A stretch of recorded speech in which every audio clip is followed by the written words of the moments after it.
नमस्कार। मुद्दा तो है, मैं आपका स्वागत है। मैं हूं आपके साथ ब्रजेश चौकसी। आज मुद्दा है राष्ट्रगान पर सियासी उफान। जी हां, बिना राष्ट्रगान हुए शीतकालीन सत्र समाप्त हो गया। हालांकि अब राष्ट्रगान न होने पर सियासी संग्राम छिड़ गया है। सत्ता पक्ष और विपक्ष एक दूसरे पर हंगामा करने का आरोप लगा रहे हैं और कह रहे हैं कि इसी वजह से राष्ट्रगान नहीं हो सका। तो नेता प्रतिपक्ष ने इसके लिए विधानसभा के अधिकारियों को जिम्मेदार बताया।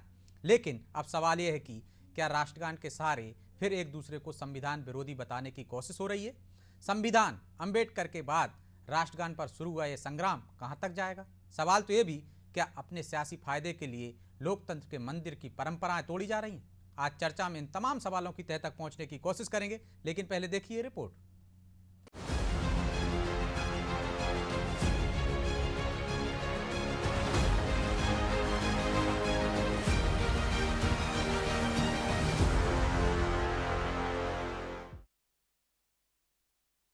पहले संविधान राग, राष्ट्रगान पर तकरार।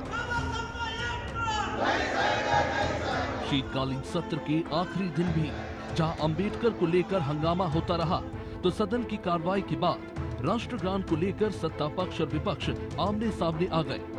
दरअसल हुआ यूं कि बिना राष्ट्रगान के विधानसभा की कार्रवाई अनिश्चित काल के लिए स्थगित कर दी गई, जिसके बाद सत्ता पक्ष ने आरोप लगाया कि विपक्ष के हंगामे के चलते राष्ट्रगान नहीं हो सका। बीजेपी ने कांग्रेस विधायकों पर राष्ट्रगान का अपमान करने के आरोप लगा दिए। इतना ही नहीं, बीजेपी ने तो ये तक कह दिया कि कांग्रेस ने हर समय लोकतंत्र के मंदिर को अपनी राजनीतिक रोटी सेकने का अड्डा बनाया है। जनगण मन की बात है तो विपक्ष इतना हंगामा कर रहा था। ऐसे हंगामे में जनगण मन नहीं होता, जनगण मन का अपमान होता है। जहां तक अंबेडकर जी की बात है, अंबेडकर जी का अपमान किसी ने नहीं किया। हम सब उनका बहुत सम्मान करते हैं। हमारे संविधान के रचयिता हैं, हम उनको शत शत नमन करते हैं। हम लोग तो सब राष्ट्रगान के लिए खड़े हुए, पर कांग्रेस ने जिस प्रकार से हंगामा किया, इन्होंने राष्ट्रगान का अपमान किया है। कांग्रेस ने बाबा साहब अंबेडकर जी और संविधान की बात करते, बाबा साहब अंबेडकर जी ने हर समय संविधान के पालन की बात कही, पर कांग्रेस ने हर समय संविधान का मजाक उड़ाया, मखौल उड़ाया। आज कांग्रेस ने जिस प्रकार से मध्य प्रदेश विधानसभा में राष्ट्रगान का अपमान किया है, मैं उसकी घोर निंदा करता हूं। इधर सत्ता पक्ष राष्ट्रगान ना होने के लिए विपक्ष को जिम्मेदार बता रहा है, तो विपक्ष का कहना है कि बीजेपी संविधान को मानती नहीं, इसलिए बीजेपी विधायकों ने हंगामा किया और राष्ट्रगान नहीं होने दिया। हालांकि राष्ट्रगान नहीं होने पर नेता प्रतिपक्ष उमंग सिंगार ने इसे विधानसभा के अधिकारियों की गलती बताया और कहा कि आगे ऐसा ना हो, इसका ध्यान रखा जाए। मैं समझता हूं कि विधानसभा के अधिकारी लोगों से कुछ त्रुटि हुई है, तो मेरे ख्याल से आगे दोबारा नहीं हो, ऐसा ध्यान रखें। जो विधानसभा की कार्रवाई को अनिश्चित काल के लिए जो बिना राष्ट्रगान की स्थगित कर दी है, तो ये भी संविधान को खत्म करने का दूसरा एक उदाहरण है। इसी लाइन पर, इसी ट्रैक पे, चाहे एमपी की बीजेपी हो या देश की बीजेपी हो, इस लाइन पे चल रही है, लोकतंत्र का गला घोट रही है और संविधान को खत्म कर रही है। ये उसका उदाहरण है। अब राष्ट्रगान हंगामे की वजह से नहीं हुआ या फिर अधिकारियों की गलती से, ये तो जांच का विषय है। लेकिन राष्ट्रगान के बाद जो हंगामा बरपा, उसके मायने हैं। दरअसल कांग्रेस विधायक संविधान और अंबेडकर के अपमान का आरोप लगाकर सत्ता पक्ष को घेरे हुए थे। शायद यही वजह है कि बीजेपी राष्ट्रगान ना होने के मामले को विपक्ष के हंगामे से जोड़ रही है, यानी दोनों ही दल एक दूसरे को संविधान विरोधी बताने में जुटे हैं। खैर, राष्ट्रगान पर शुरू हुई ये सियासी घमासान आगे जाकर क्या रूप लेगा, देखना दिलचस्प होगा। ब्यूरो रिपोर्ट, अनादि टीवी।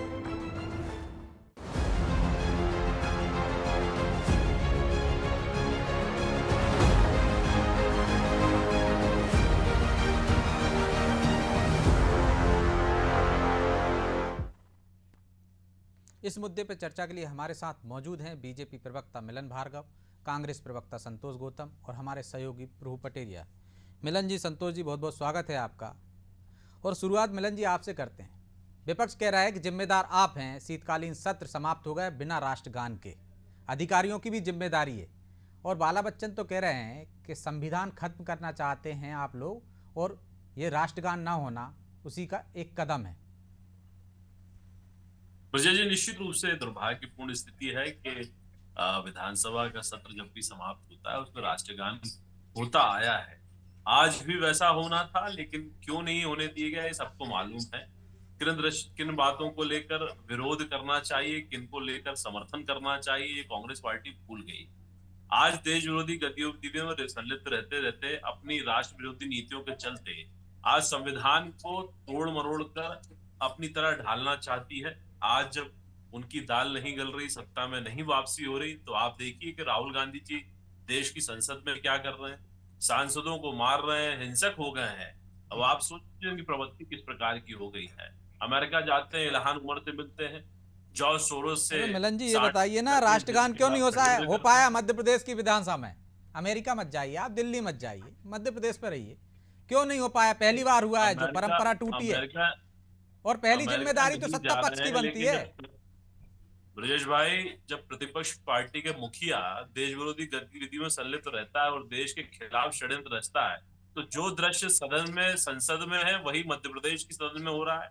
क्यों हंगामा किया जा रहा है? जनहित के मुद्दों पर क्यों चर्चा नहीं करना चाहिए कांग्रेस पार्टी? पहले दिन से आप देख लीजिए, इनकी मानसिकता की सदन में प्रश्न नहीं उठाना है तो षड्यंत्र और भ्रामक बातें करनी है, ताकि मध्य प्रदेश की जनता के मुद्दों पर बात ना हो, क्योंकि इनकी पोल खुल जाएगी। क्योंकि ये पोल खोलने पर तो आप तो विश्वास, राष्ट्रगान शुरू करा देते ना, वो शांत नहीं ऐसा होते। नहीं होता ब्रजेश भाई, ऐसे नहीं होता। कभी भी हंगामे में आप चालू कराइए तो अनुशासन है और एक उसकी गरिमा है। उस गरिमा का ध्यान रखे हुए कोई भी आयोजक संयोजक होता है, वो ध्यान रखकर ही कराया जाता है। यहाँ गाली गलौज चीख चिल्लाना होगा, वहां कहाँ से होगा संभव? और इन बातों का ध्यान सभी को रखना चाहिए। दुर्भाग्यपूर्ण स्थिति है, यदि कांग्रेस पार्टी इस तरह की स्थितियों में संलिप्त रही तो आगे कहीं ना कहीं चिंता का विषय है और इसकी घोर निंदा और घोर भर्त्सना की जाती है। ठीक है संतोष जी, यदि हंगामे के दौरान राष्ट्रगान शुरू हो जाता तो भी अपमान होता, इसलिए शुरू नहीं किया गया। राष्ट्रगान का अपमान किया है क्योंकि बीजेपी वाले तो कह रहे हैं हम तो खड़े हो गए थे, आप लोग हंगामा करते रहे, इसलिए राष्ट्रगान नहीं हो पाया। तो आपने अपमान किया राष्ट्रगान का। देखिए, राष्ट्रगान का अपमान कांग्रेस कर सकती है, ऐसा तो कोई सोच भी नहीं सकता है, क्योंकि भारतीय जनता पार्टी चूंकि आज तक तिरंगे का अपमान करती आई है, राष्ट्रगान का अपमान करती आई है, उसका पुराना रिकॉर्ड रहा है। मैं तो नहीं कह रहा हूं, तो इतिहास में दर्ज है कि राष्ट्रगान को किसने अशुभ बताया था, तिरंगे को किसने अशुभ बताया था। ये सब आरएसएस की विचारधारा है जो लगातार अब तिरंगे पर हमला करती आई है, राष्ट्रगान पर हमला करती आई है। तो ये उनके लिए कोई नई चीज नहीं है। लेकिन चूंकि हमारे नेता प्रतिपक्ष ने उनको एक बेनिफिट ऑफ डाउट दिया है कि चलो ये अधिकारियों की वजह से त्रुटि हुई होगी, तो हम इन मुद्दों की बजाय इस मुद्दे पर जोर देना चाहते हैं कि जो उमंग सिंघार नेता हमारे प्रतिपक्ष के हैं, उन्होंने जो मुद्दे उठाए और जो समूचे प्रतिपक्ष ने मुद्दे उठाए, किसान न्याय को लेकर, जल घोटाले को लेकर और किसानों की समस्याओं को लेकर पिछले 4-5 दिनों में, उन सवालों का जवाब सरकार की ओर से नहीं आया। तो इन सब बातों को ढकने के लिए तमाम तरीके के मुद्दे भारतीय जनता पार्टी कल आपको पता है कब तक रात तक चली, 2 दिन तक विधानसभा रात तक चली, देर रात तक, तो जवाब तो आई ना, कल भी खात पर जवाब आया। नहीं, और वो तो कह रहे हैं कि आप लोग शुरू से ही हंगामा करते रहे, आप पर आरोप लगा। कोई जवाब नहीं आया जिन मुद्दों को, नहीं, वो तो भारतीय जनता पार्टी समूची जवाब नहीं है कि उन्होंने किसानों के लिए क्या किया, उन्होंने छात्रों के लिए क्या किया, किसी शिक्षकों के लिए क्या किया, एमएसपी के लिए क्या किया, सोयाबीन और जो 6,000 रुपए का समर्थन मूल्य था उसके लिए 2700 रुपए गेहूं का और 31। तो जवाब तो विधानसभा में लेते ना, आप चर्चा करते तो जवाब मिलता। आपने खाद में चर्चा की, जवाब मिला। हम तो अरे ये तो उल्टी बात हो गई कि हम तो विपक्ष है, हमको प्रश्न पूछना ही चाहते थे। हम क्यों नहीं चाहेंगे प्रश्न पूछना? सवाल ये है, हम तो प्रश्न पूछना चाहते हैं, लेकिन जो जवाबदार है, जो निकम्मे हैं, जिन्होंने प्रदेश के लिए कुछ नहीं किया, वो कभी अमेरिका ले जाएंगे, कभी इंग्लैंड ले जाएंगे, लेकिन यहाँ मध्य प्रदेश की खाद बीज की समस्याओं का जवाब नहीं है उनके पास। ठीक, चलिए मैं आ रहा हूँ आपके पास। प्रभु जी, सियासी फायदे के लिए क्या विधानसभा का भी इस्तेमाल किया जा रहा है, लोकतंत्र के मंदिर का भी इस्तेमाल किया जा रहा है, एक दूसरे पर आरोप लगा जा रहा है? आखिर जिम्मेदार है कौन? राष्ट्रगान नहीं हुआ उसके लिए। ब्रजेश जी, पहली बात तो यह है कि राष्ट्रगान का अपमान कहाँ हुआ, कैसे हुआ, ये सारी चीज़ों को सोचना पड़ेगा। जो व्यक्ति उपस्थित ही नहीं है उसका क्या मान और क्या अपमान। राष्ट्रगान जब शुरू ही नहीं हुआ तो अपमान कैसा? ये एक अभी जो है हमारे कांग्रेस प्रवक्ता भाई ने जो कहा चूक, तो चूक ही हो सकती है एक, कि जो है विधानसभा के अधिकारियों की चूक कहें या विधानसभा अध्यक्ष की चूक कहें, या उनने उस समय सोचा कि अभी ये राष्ट्रगान कराना उचित नहीं है, जैसा कि बाद में प्रेस कॉन्फ्रेंस करके प्रहलाद पटेल जो मंत्री हैं उनने ये बात कही। उनने ये कहा कि राष्ट्रगान इसलिए नहीं कराया अध्यक्ष ने क्योंकि उस समय सदन के अंदर हंगामा चल रहा था, विपक्षी इस तरह से गर्भगृह में आकर खड़े हो गए थे।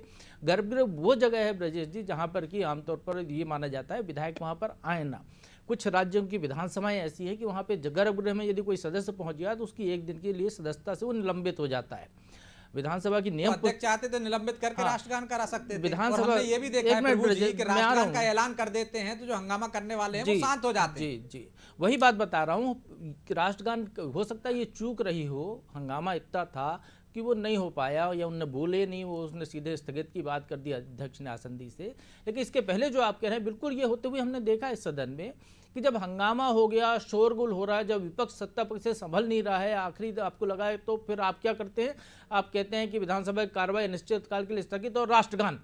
तो उसके बाद जो है तमाम सत्ता पक्ष सदस्य खड़े होकर राष्ट्रगान शुरू कर लेते हैं और विपक्षी सदस्य जो गर्भगृह में खड़ा है वो भी वहाँ खड़ा होकर राष्ट्रगान की मुद्रा, सावधान की मुद्रा में आकर राष्ट्रगान में सहभागिता करता है। जो सीट पे हैं वो वहाँ से करते हैं और सदन का विराम हो जाता है। आमतौर पर राष्ट्रगान को विधानसभा की कार्रवाई को अनिश्चित काल के लिए खत्म करने के लिए हथियार के तौर पर इस्तेमाल किया जाता है। हथियार के रूप में इस्तेमाल किया जाता है। लेकिन इस बार नरेंद्र सिंह तोमर ने, उनको साधुवाद है नरेंद्र सिंह तोमर को कि उनने विधानसभा को पूरे 5 दिन तक चलाया। सत्ता पक्ष तो चाहता था 2-3 दिन में ही खत्म हो जाए। विपक्ष के भी हरकतें ऐसी थी या उनकी जिस तरीके का व्यवहार था सदन के अंदर कि उससे वो भी चाहते थे कि जल्दी से जल्दी खत्म हो जाए। लेकिन अध्यक्ष अड़े रहे, उन्होंने सदन को देर तक चलाया, आखिरी दिन तक। आज के एजेंडे में देखिए आप, आज के एजेंडे में कोई शासकीय कार्य नहीं है। आज के एजेंडे में प्रश्नोत्तर था, आज के एजेंडे में उन्हें बची हुई सारी ध्यानाकर्षण की सूचनाएं ले ली, आज के एजेंडे में याचिका ले ली, आज के एजेंडे में 2 शासकीय संकल्प जो सदस्यों लगाए थे वो ले लिए। एक भी सरकार का कोई ऐसा काम नहीं था जिसके लिए हाउस को चलाना सरकार की अनिवार्यता हो। लेकिन अध्यक्ष ने आज के दिन भी सदन को चलाया। वो चाहते तो कल भी खत्म कर सकते थे सदन को। तो वो उनकी मंशा यहाँ पर साफ थी, सदन चलाना चाहते थे, ज़्यादा अवसर देना चाहते। अब मेरे ये समझ में नहीं आया। मिलन जी ने कहा कि विपक्ष जनहित के मुद्दे नहीं उठाना चाहता था, तो मिलन जी खुद ही बता दें कि जनहित के मुद्दे ऐसे क्या हैं जो विपक्ष को उठाने चाहिए थे। क्या वो खाद पर सवाल ना करें, क्या वो बेरोजगारी का सवाल ना करें, क्या वो जो है सिंचाई की समस्या की बात ना करें, क्या प्रधानमंत्री आवास की बात ना करें, या क्या बिजली कटौती की बात ना करें। क्या ये जनहित के मुद्दे नहीं हैं सत्ता पक्ष की नज़र में? विपक्ष की जहाँ तक बात है, विपक्ष का पूरा जो 5 दिन का फोकस जो सिर्फ इवेंट मैनेजमेंट पे रहा, वो रोज एक नया इवेंट लेकर वहाँ पाए जाते थे। जो बातें आपको सदन के अंदर करनी चाहिए वो बातें आप बाहर करते थे। मैं यहाँ एक चीज़ और बताता हूँ ब्रजेश जी, थोड़ा सा और समय लूँगा आपका। पिछले सदन की तुलना में इस बार नए विधानसभा अध्यक्ष ने शून्यकाल को शुरू कर दिया। पिछले वाले ने शून्यकाल खत्म कर दिया था। इन्हें शून्यकाल पर सूचनाएं लेने के लिए कहा। शून्यकाल का उपयोग इसलिए किया जाता है कि सदस्य यदि कोई लोक महत्व का विषय है जिसको कि वो प्रश्न उसने लगाया नहीं आ रहा है, ध्यानाकर्षण में नहीं आ रहा है, वो शून्यकाल में उठा सकता है।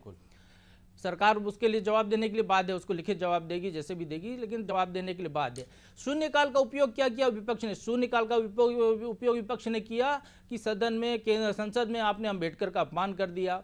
शून्यकाल का उपयोग आपने हंगामा करने के लिए किया। शून्यकाल में आप उठाते ना भाई कि खाद की कमी है, शून्यकाल में आप उठाते ना कि बिजली कटौती हो रही है, शून्यकाल में आप उठाते फलानी सड़क में घोटाला हो रहा है। ये सारे मुद्दे शून्यकाल में विपक्ष ने नहीं उठाए। सरकार पर उसने कोई दबाव नहीं बनाया, सिर्फ हंगामा हंगामा हंगामा, और दोनों पक्ष ने मिलकर ये कहें कि नूरा कुश्ती रही जिसमें कि राष्ट्रगान नहीं हो पाया। पहले गौतम जी से ही ले लेते हैं।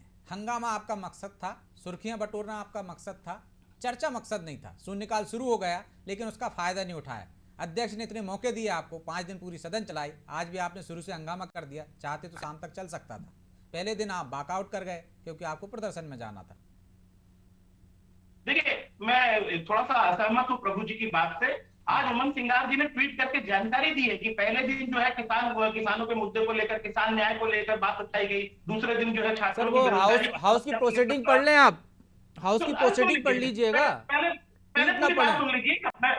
अरे नहीं, मैं आपके बीच में नहीं बोला, सुन लीजिए आप पूरी। तो 5 दिन का उन्होंने लगातार उल्लेख किया कि हमने किस दिन क्या मुद्दा उठाया है, लेकिन सरकार की ओर से इसका कोई जवाब नहीं आया। और प्रोसीडिंग की जहां तक बात है, तो मैं उमंग सिंगार की बात को ज्यादा विश्वसनीय मानूंगा। अभी प्रोसीडिंग के पर मैं नहीं जाऊंगा, क्योंकि उन्होंने अरे ट्वीट सर, करके जो जब कहा सदन के अंदर उठाना चाहिए था, बाहर आप कितनी लेकर चले गए, कुछ चले गए, वो अलग चीज है ना। कोई बात कहिए तो जवाबदारी से कहिए। क्या नेता प्रतिपक्ष का झूठा ठहरा रहे हो? मैं ये कहना चाहता हूं कि ये 5 दिन जो विषय उठाए गए, सर झूठा कोई नहीं कह रहा गौतम जी, हम ये जवाब कह रहे हैं कि एक आना तरीका चाहिए होता था, है सदन लेकिन में बात क्योंकि रखने सरकार- का और बाहर बात रखने का। उन्होंने बाहर बातें रखी हैं, सदन में उस तरीके से नहीं रखी। कोई बाहर नहीं रखी, वो रखना चाहते हैं बात, लेकिन सरकार लगातार काम में रोड़े अटका रही है, उनके जवाब नहीं देना चाहती है। सरकार इसका जवाब सरकार की बात नहीं है ना, सदन तो अध्यक्ष चलाते हैं और अध्यक्ष आपको पर्याप्त मौका दे रहे थे। गौतम जी, सरकार कहां से आ गई इसमें? खाद बीज की समस्या इतनी क्यों है किसानों को? इसके अरे जवाब इतना क्या है संरक्षण सरकार के दिया पास? आपको, मैं तो ये जानना चाहता हूं सरकार अध्यक्ष से। ने पहली बार, पिछले सत्र में भी खूब संरक्षण दिया, नरसिंह घोटाले पे कितनी लंबी चर्चा कराई, अभी भी पूरा मौका दिया। सरकार कहां से आ गई? सरकार से जवाब लेते, जब आप चर्चा करते तो अध्यक्ष का काम है सरकार को मजबूर करते जवाब देने के लिए। अध्यक्ष ने अगर कार्रवाई शुरू भी की तो क्या सरकार ने कोई जांच शुरू करवाई संतोषजनक? नरसिंह घोटाले पर कोई जांच शुरू हुई सरकार की तरफ से? ये भ्रष्ट सरकार हर मुद्दे को जांच दबाना पहले से चाहती है। ऑलरेडी चल रही है, और- सीबीआई से बड़ी जांच एजेंसी कौन है? अरे नहीं, गौतम जी, नहीं, नहीं करी थी तो इस सत्र में उठा लेते ना। कांग्रेस के किस सदस्य ने उठाया मुद्दा? आपके किसी सदस्य ने इस सत्र में नरसिंह घोटाले का मुद्दा पटल पे नहीं रखा, हाउस में नहीं उठाया चर्चा में। उन लोगों को क्यों नहीं चिन्हित किया जिन लोगों के नाम प्रमुखता से उभर कर आए थे नरसिंह घोटाले में? तो ये तो सब चीजें वही तो कह रहे हैं, सदन में आप चर्चा करते, सरकार को घेरते, लेकिन कहां चर्चा की आपने? मामला उठाया और गायब हो गए आप। चलिए जवाब दे रहे हैं मिलन जी। मिलन जी, हम तो विपक्ष हैं, हम तो प्रश्न उठाने के लिए खड़े हुए हैं। ये सरकार की जो मंशा है, ये जवाब देने की नहीं है। अरे विपक्षी होता है जो सरकार को मजबूर कर देता है। और निकम्मी है, कोई काम नहीं करना चाहती है, और नेता प्रतिपक्ष ने जो लगातार आरोप लगाए उनके कोई जवाब सरकार के पास नहीं है। देखिए ब्रजेश भाई, एक बात तो स्पष्ट होगी आज की इस चर्चा से, और आपने खूब कोशिश कर ली, लेकिन जिस अराजकता को लेकर और अराजकता का प्रतिबिंब बनकर कांग्रेस पार्टी चल रही है, मैं सीधी सादी भाषा में समझाना चाहूंगा। देखिए, विधानसभा में कोई भी प्रोसीडिंग को अभी ये मान नहीं रहे थे, लेकिन कोई भी प्रोसीडिंग, कोई भी इस बार तो चूक आप भी कर गए ना, जिम्मेदारी तो आपकी भी थी, राष्ट्रगान नहीं करा पाए तो। ब्रजेश जी आप ठीकरा भले ही विपक्ष पे फोड़ रहे हो। नहीं, ठीकरा कहाँ फोड़ रहे हैं? आप कह रहे हैं ना हंगामा कर रहे थे इसलिए हमने नहीं कराया। अरे हंगामा तो हर बार होता है, सदन जब स्थगित होता है निश्चित काल के लिए हंगामा होता है। राष्ट्रगान ही वो हथियार होता है जिसको आप बोल देते हैं अध्यक्ष कि अब राष्ट्रगान होगा तो सब शांत हो जाते हैं। आप करा नहीं पाए, आप ठीकरा फोड़ रहे हैं उन पर। बात होगी और मैं उस पर आपत्ति भी लेता हूँ। देखिए, राष्ट्रगान सम्मान का विषय है, राष्ट्रगान कोई अपमान का विषय नहीं है। दूसरी बात, जिस प्रकार की स्थितियां निर्मित हुई उसके कारण वो नहीं हुआ, ऐसा नहीं कि नहीं होगा और नहीं सम्मान करते। दूसरी बात, राष्ट्रगान के लिए जीवन जीने वाले लोग हैं और इस राष्ट्र के लिए समर्पित करने वाली भारतीय जनता पार्टी है। दूसरी बात, विधानसभा की कार्रवाई कोई भारतीय जनता पार्टी नहीं चलाती है, स्वतंत्र और मजबूत स्तंभ है, संस्था है, और माननीय विधानसभा अध्यक्ष इसको संचालित करते हैं। और ये जिस प्रकार की परिस्थिति है, जितना मैं समझ पा रहा हूँ कि जनहित के मुद्दे, देखिए कोई भी प्रश्न यदि आप विधानसभा के पटल पर रख रहे हैं तो उसका उत्तर देने के लिए सरकार बाध्य होती है, उससे बचा नहीं जा सकता। आपने यदि कोई प्रश्न किया तो उसका जवाब आएगा, लिखित में आएगा और रिकॉर्ड में रहेगा। भले चाहे गलत आए, ऐसा हो जाता है। आप सुनिए, मैं आपके संतोष जी की भी बात कर रहा हूँ। प्रभु जी यहाँ बैठे हैं, बहुत सीनियर, आप दोनों बहुत वरिष्ठ पत्रकार हैं, दोनों जानते हैं। कुछ भी झूठ फरेब यदि उसमें होगा तो उसको लेकर आगे भी कार्रवाई की जा सकती है। तो ये तो कांग्रेस पार्टी के लिए अच्छा है, यदि हम भ्रमित करने वाला जवाब दे रहे तो आप आगे उठाइए, जनता के बीच जाइए। लेकिन वो जानते हैं कि यदि हम सच कर रहे हैं, जो हमारी कथनी करने में अंतर नहीं है, तो ये जाएंगे किस मुंह से? इसलिए तो हंगामा कर देते। आपने एक प्रश्न किया, फिर दूसरा करिए, तीसरा करिए, आप सैकड़ों हजारों प्रश्न करिए ना। आप 4 लोग प्रश्न उठाकर जनता को भ्रमित कर आप अपनी राजनीतिक रोटियां सेक रहे हैं, उसमें होना कुछ नहीं है। खाद को लेकर आपने बात की, देखिए खाद आज मुद्दा नहीं है, निरंतर चलने वाला मुद्दा है, और खाद की कमी नहीं थी। लेकिन इस प्रकार का माहौल किसने निर्मित किया?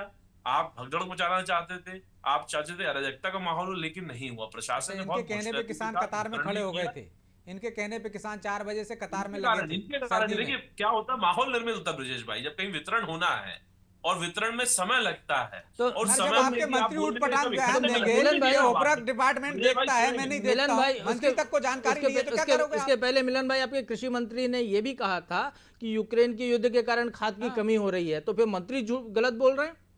और फिर आप कह रहे सही हैं है, उपरक विभाग देखता है, वो विभाग ही नहीं है। आयातित होती है, जो आयात करने वाली बात तो है क्या- उसपे वो निर्देश किया अरे तो भाई कि समस्या है तो सामान्यतः समाधान किसी को कौन समझ में करेगा? नहीं आएगी। सरकार ही करेगी ना मिलन जी, कि क्या निरंतर करना जो चाहिए? समस्या भाई बनी बताइए, रहनी चाहिए। देखिए लगातार शासन प्रशासन इसमें सुधार लाता है, और आज यदि हम झूठ बोल रहे हैं तो कल क्या करेंगे, परसों क्या करेंगे? हर 6 महीने में होना है तो वितरण 2 से 3 फसलें किसान लेता है, इसकी जरूरत हमेशा पड़ती है। आज हम झूठ बोल दिए, बच गए, चलिए। तो हर बार आप- को आप- समस्या आती है तो उसका समाधान स्थायी क्यों नहीं हो आगे भी जाता? 5-5 पहले बार से से हम सतर्क देखिए, क्यों नहीं ये हो मध्य जाता? प्रदेश की सरकार है, 5-5 बार आशीर्वाद जनता के लेकर, और मध्य प्रदेश कृषि आधारित प्रदेश है। किसानों के आधार पर, किसानों के आशीर्वाद पर ये सरकारें चली हैं, और 5 बार इसी आधार पर आए। ये हमारा आधार बिंदु, हम निरंतर काम करेंगे और सुधार करेंगे। कहीं भी कमी लगे आप एक हमको आखिरी इंगित करें। कमेंट आपको थोड़ा। लोकतंत्र का चौथा फिर स्तंभ है साहब, मुद्दों आप जो पर चर्चा बताएंगे होनी हम चाहिए माथे थी। पर रख के आगे सियासत बढ़ेंगे। राष्ट्रगान पर क्यों हो रही? बाला बच्चन क्यों कह रहे हैं कि संविधान खत्म करना चाहते हैं, और ये एक उदाहरण है इसमें, जबकि नेता प्रतिपक्ष कह चुके हैं कि चूक हो गई, मान लिया चूक भी हो गई, तो दोनों पक्ष से सियासत क्यों? वो कह रहे हैं अपमान किया, ये कह रहे हैं कि संविधान खत्म करना चाहते हैं, ये उदाहरण है। देखिए, अभी जो गौतम जी ने कहा कि नेता प्रतिपक्ष जो कह रहे हैं वो सही है, तो मैं भी मानता हूँ। नेता प्रतिपक्ष ने कहा कि अधिकारियों की चूक है, अध्यक्ष का ऐसा कोई रोल नहीं था करने का, तो उन्हें एक मामूली सी चूक माना है, उसको चूक ही है ब्रजेश जी। ये बिल्कुल कोई मंशा के तहत नहीं हुआ है, ये एक चूक हो गई है, ये मान के चल सकते हैं। लेकिन उत्साही नेताओं को इसमें सियासत नजर हाँ, आने लगी। लेकिन उनको सियासत नजर की, उनके पास कहने के लिए मुद्दा नहीं है ना, बाला बच्चन के पास और कोई मुद्दा नहीं है लोगों से उठाने का, तो वो राष्ट्रगान के मुद्दे पर आ गए। मध्य प्रदेश की विधानसभा जो है, अम्बेडकर का संसद में बहस हो रही, उस पर हम आ गए, हम संविधान पे आ गए। अब 5 दिन का छोटा सा सत्र था, 5 दिन में जनता से जुड़े इतने 50 विषय हैं जिसको लेकर कम पड़ जाती चर्चा आप करने और के वो लिए। जो है विधानसभा 24 घंटे लगातार चलाने की नौबत आ जाती, तो भी नरेंद्र सिंह जी चलाते, मुझे ऐसा लगता है। कोशिश चलिए, लेकिन चूंकि समय इजाजत नहीं देता, इसलिए चर्चा को यहीं विराम देंगे। आप सभी का बहुत बहुत धन्यवाद। तो राष्ट्रगान पर सियासतदारों द्वारा की जा रही है, एक चूक हुई है जो नेता प्रतिपक्ष ने भी मानी है कि अधिकारियों से गलती हो गई है, जो भविष्य में ना हो। लेकिन क्या करें, कुछ नेताओं को सुर्खियां बटोरने की आदत है, इसलिए उसमें अपमान भी दिख रहा है, संविधान खतरे में भी दिख रहा है। सियासतदारों को चाहिए कि असल मुद्दों पर बात करें, जनता के मुद्दों पर बात करें। सदन उसी के लिए, लोकतंत्र का जो मंदिर है उसकी पवित्रता बरकरार रखें, उसे भी सियासत का अड्डा ना बनाएं। बहरहाल मुद्दा तो है में इतना ही। मुझे दीजिए इजाजत और आप देखते रहिए अनादि टीवी। नमस्कार।